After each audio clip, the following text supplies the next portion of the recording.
Hello mga kaprobinsyana! So ito na nga ang baging call out natin. So napansin nyo nga sa una kong vlog kung sino man yung mga nakapanood ko ng vlog, nagbago po ako ng call out dahil nga po wala na ako sa bukid at nagtatrabaho po kami dito sa Cavite. So kung mapapansin nyo po diyan, kausap ko yung aming anak, yan po yung oras namin na binibigay namin para sa aming anak. At kung mapapansin nyo rin po sa labas ng mismo cellphone na yan ay madilim na po ang labas. Opo, madilim na po. Straight po kami ng mga araw na yan. Bali nakakatawag po kami ng mga ganyang oras kasi wala pa pong masyadong tao niyan, kaya nakakatawag pa po kami sa anak namin. Pero hindi rin naman po puwedeng magtagal kasi nga po nag-aaral po yung anak namin dun sa aming probinsya.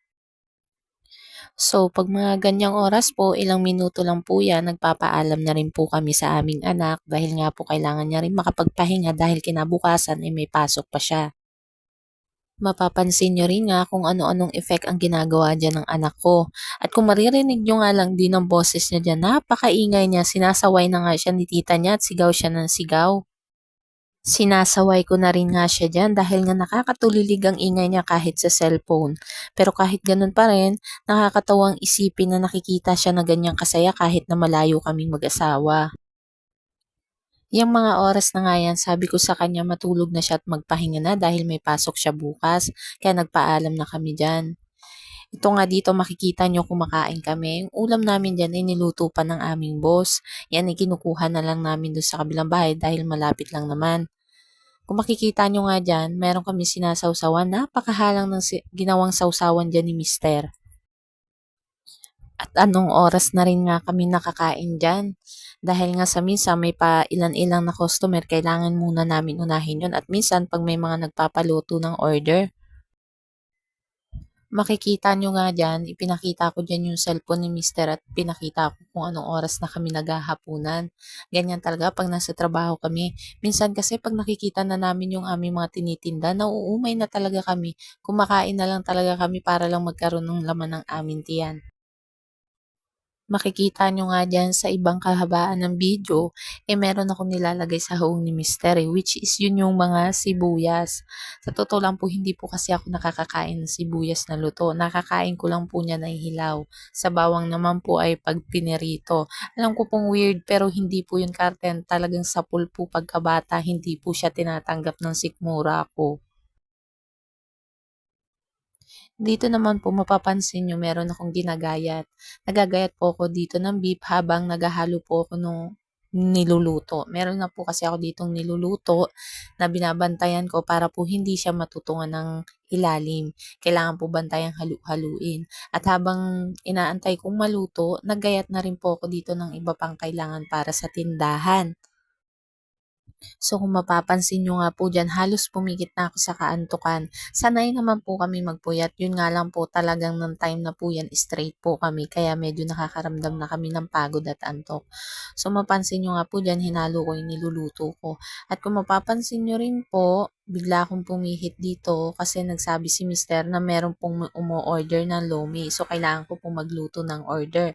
Yan po ay take out o dine-in, limot ko na, sa kapaguran ko na rin. So, hindi ko po pwede ipakita yung mga main ingredients namin dahil sikreto lang pong malupet yun. Char!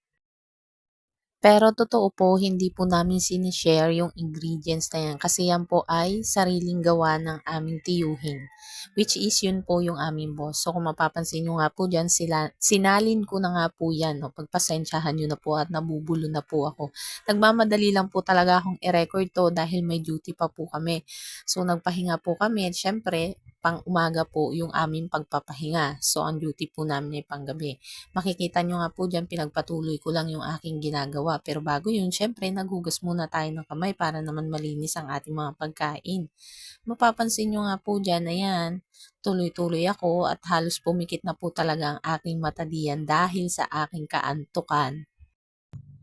So, tuloy-tuloy lang po ako sa paggagayat dyan. Pagkatapos din po niyan, sunod ko namang gagayatin dyan ay yung kalamansi. So, lagi pong ganyan ang routine namin, mapaumaga o panggabi. Bago mag-out, kailangan po ayusin yung lahat ng dapat ayusin, linisin yung dapat linisin. Sa bandang pahuli po dyan, makikita nyo, igigilid-gilid ko yung camera dahil pinapakita ko po sa inyo yung ginagawa ni Mister. By the way, ang oras na po yan, madaling araw na po yan. So, pag madaling araw na po talaga, kailangan na namin mag-utay-utay, igayak yung mga ibang paninda, at maglinis na rin po ng mga dapat linisin.